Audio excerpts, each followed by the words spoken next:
प्राणी एक ऐसा प्राणी है जिसका शरीर 150 साल के लिए बना है, लेकिन आज वो 30, 35, 40, 45, 50, 60 साल में उसको खत्म और बर्बाद कर देता है। दोस्तों, आज भारत डायबिटीज का कैपिटल बन चुका है।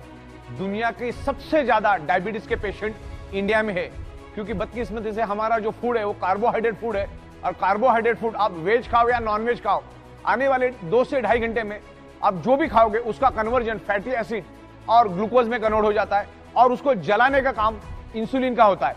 इंसुलिन आपके शरीर के डिजोल्व ऑक्सीजन की मदद से फैटी एसिड और ग्लूकोज को जला के एनर्जी में कन्वर्ट करता है, लेकिन आज हमारा ब्लड सर्कुलेशन और ऑक्सीजन लेवल डिस्टर्ब होने के कारण इंसुलिन प्रॉपर प्रोपोर्शन में ग्लूकोज को जला नहीं पाता। अभी आपने खाना खा लिया, एक साइड में आपका ग्लूकोज जनरेट हुआ, दूसरे साइड में आपका इंसुलिन भी जनरेट हुआ, लेकिन अगर आपके शरीर में डिजोल्व ऑक्सीजन की कमी होगी तो इंसुलिन ग्लूकोज को जला नहीं पाएगा। वो थोड़ा बहुत जलाएगा, थोड़ा बहुत छोड़ देगा, थोड़ा बहुत जलाएगा, थोड़ा बहुत छोड़ देगा, लेकिन आपके शरीर में day by day glucose deposit होता रहेगा, और एक दिन डायबिटीज नामक अति भयानक बीमारी आपके शरीर में पैदा हो जाएगी। डायबिटीज एक्चुअली कैंसर से भी भयानक बीमारी है।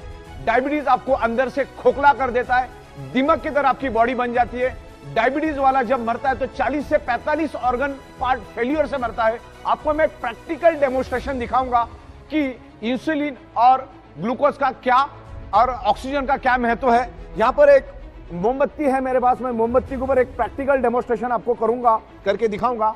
जैसा आप यहाँ पर देखिए, मैं आपको क्या दिखाना चाह रहा हूँ। ये एक्सपेरिमेंट हमने स्कूल में भी किए थे। अब मैं यहाँ पर मोमबत्ती को जलाता हूं, मोमबत्ती जली यहाँ पर। अब मोमबत्ती अच्छी तरह से जल रही है, मैं इसके ऊपर कांच का ग्लास रखता हूं। इससे आपको ये क्लियर कट पता चल जाएगा शरीर में ऑक्सीजन का महत्व क्या है। मैंने क्या कर दिया, इस मोमबत्ती के ऊपर कांच का ग्लास उल्टा रख दिया। अब क्या होता है आगे देखिए। ऑक्सीजन का महत्व मैं इसमें से आपको समझाना चाह रहा हूं कि ऑक्सीजन का महत्व हमारे शरीर में क्या है, और बायोमैग्नेटिज्म हमारे शरीर में ऑक्सीजन बढ़ाने में हेल्प करता है। देखो, मोमबत्ती पूरी तरह से बुझ गई। मैं आपको यही बताना चाह रहा हूं, आपने खाया, अब वो ग्लूकोज बन गया, इंसुलिन भी बन गया। अब इंसुलिन ग्लूकोज को तभी जला पाएगा जब आपके शरीर के अंदर ऑक्सीजन है, प्रॉपर प्रोपोर्शन में ऑक्सीजन है। अब ये मोमबत्ती का एग्जांपल मैंने क्यों दिया, मोमबत्ती जली 15 सेकंड के बाद बुझ गई। मोमबत्ती 15 सेकंड जली तो जली क्यों, अब 15 सेकंड के बाद बुझी तो बुझी क्यों? उसका एक ही कारण है, ऑक्सीजन की कमी। ऑक्सीजन नहीं मिला, उसने जलना बंद कर दिया। तो इंसुलिन का भी वही काम है, इंसुलिन भी ग्लूकोज को जलाता है, लेकिन ग्लूकोज को तभी जला पाएगा जब शरीर में आपके पास प्रॉपर प्रोपोर्शन में ऑक्सीजन है। अब मैग्नेट क्या करता है, बायोमैग्नेट क्या करता है, आपके शरीर के ब्लड सर्कुलेशन को इंप्रूव करके शरीर के अंदर डिसॉल्व ऑक्सीजन को बढ़ाता है। तो जब इंसुलिन बनता है और यहां पर ग्लूकोज बनता है, अगर प्रॉपर प्रोपोर्शन में बॉडी के अंदर ऑक्सीजन मिला तो इंसुलिन ग्लूकोज को जला के एनर्जी में कन्वर्ट करेगा। शरीर में डायबिटीज शुगर नाम की कोई भी बीमारी नहीं होगी, क्योंकि डायबिटीज बहुत ही भयानक, बहुत ही खतरनाक बीमारी है। तो ये मैं आपको एग्जाम्पल के जरिए बताया शरीर में ऑक्सीजन की क्या महत्व है। हमारा ब्लड सेल्स सिर्फ ऑक्सीजन की बदौलत ही जिंदा रहता है। जो मैग्नेट हमारे शरीर में, बायोमैग्नेट ऑक्सीजन बढ़ाने में हेल्प करता है। विस्तार में हम डायबिटीज के बारे में समझते, डायबिटीज का रूट कॉज क्या है, डायबिटीज कैसे होता है, उसके रोकथाम के लिए हम अधिक जानकारी डायबिटीज के सुपर स्पेशलिस्ट डॉक्टर हमारे साथ जुड़ने जा रहे हैं। India has become diabetic capital of world. आज हम देखते हैं कि हाइपरटेंसिव पेशेंट्स होते हैं या डायबिटिक पेशेंट्स होते हैं, उनमें थकान रहती है।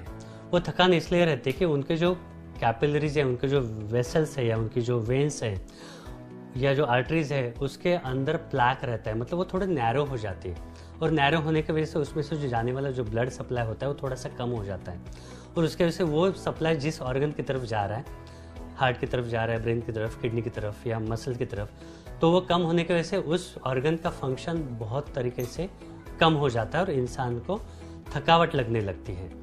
अगर ये थकावट से अपने को बचना है तो जो कैपिलरीज है उनको क्लीन रखना पड़ेगा, वेसल्स को क्लीन रखना पड़ेगा, और किसी भी ऑर्गन को काम करने के लिए ऑक्सीजन की ज़रूरत होती है, फ्यूल की ज़रूरत होती है। तो ऑक्सीजन फ्यूल वही अगर नहीं मिला तो ऑर्गन काम नहीं कर पाएगा। इस तरह से जो डायबिटीज़ है और बढ़ा हुआ इंसुलिन है वो शरीर को खराब करने लगता है आहिस्ते आहिस्ते, और अपने शरीर में ब्लॉकेजेस आने लगते हैं। अगर वो ब्रेन में ब्लॉकेजेस आते तो उसको हम लोग बोलते हैं कि ब्रेन स्ट्रोक आया। हार्ट में ब्लॉकेज आते तो उसको बोलते हैं कि हार्ट अटैक आया। यानी हार्ट अटैक या ब्रेन स्ट्रोक आने के बाद वहाँ के जो ऑर्गन है, वहाँ के जो टिश्यूज़ है, वहाँ को प्रॉपरली ब्लड नहीं मिल रहा, और ब्लड इसलिए चाहिए होता है कि ब्लड के साथ ऑक्सीजन मिलता है, और बिना ऑक्सीजन के कोई भी टिश्यू सर्वाइव नहीं कर पाता। तो ब्रेन फंक्शन प्रॉपर होने के लिए, हार्ट का फंक्शन प्रॉपर होने के लिए उसको प्रॉपर ब्लड सप्लाई की ज़रूरत होती है, और वो ब्लड सप्लाई किसी भी तरह का अवरोध होता है, किसी भी तरह का ब्लॉकेज होता है तो उस टिश्यू को मिल नहीं पाता। तो और ultimate target, ultimate aim is to provide proper oxygenation to the body. तो ही अपने वेसल्स क्लियर रहेंगे, तो ही प्रॉपर ऑक्सीजन हम लोग दे पाएंगे, तो ही अपने ऑर्गन्स अच्छे से काम कर पाएंगे और हम लोग स्वस्थ रहेंगे। थैंक यू, आपसे हमें बहुत अच्छी जानकारी मिली, और आशा करते हैं कि हमारे लोग आपकी इस नॉलेज का, आपकी इस जानकारी का बहुत अच्छी तरह से यूटिलाइजेशन करेंगे। Thank you. आज हमारा